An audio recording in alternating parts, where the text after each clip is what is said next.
ওরে ভাই, এ কি দেখলাম! এই মুশফিক আর ফারহানকে তো এর আগে দেখা যায়নি। তবে কি এবার ঈদে ভয়ঙ্কর রূপে আসেন এই অভিনেতা? প্রিয় দর্শক, চলুন জেনে নেই ফারহানের এই নতুন নাটকের নাম। একই সাথে আমরা জেনে নেব আরও কিছু নাটকের নাম, যেগুলো ঈদে তুমুল আলোচনায় থাকবে। ফারহান ভক্ত হলে চ্যানেলটি সাবস্ক্রাইব করে রাখুন। প্রথমে থাকছে রুবেল আনুশের নির্মাণ করা নাটক কানামাছি।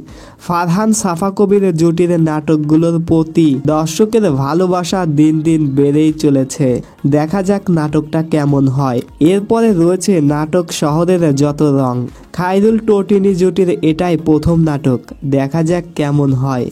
পারিবারিক গল্প ও ভালোবাসার কম্বিনেশনে বানানো তোমাদের গল্প নাটকটি নিয়ে অনেক আশাবাদী পরিচালক মোহাম্মদ মোস্তফা কামাল রাজ। জোবান টোটিনি জুটির কেমিস্ট্রির রসায়ন তাহলে আবারও জমবে বেশ।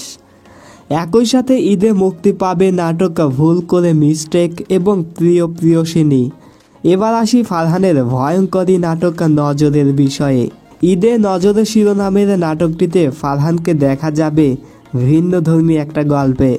নাটকটি রোমান্টিক, ইমোশনাল এবং থ্রিলার কম্বিনেশনে বানানো হয়েছে, সুতরাং আপনাদের অবশ্যই ভালো লাগবে।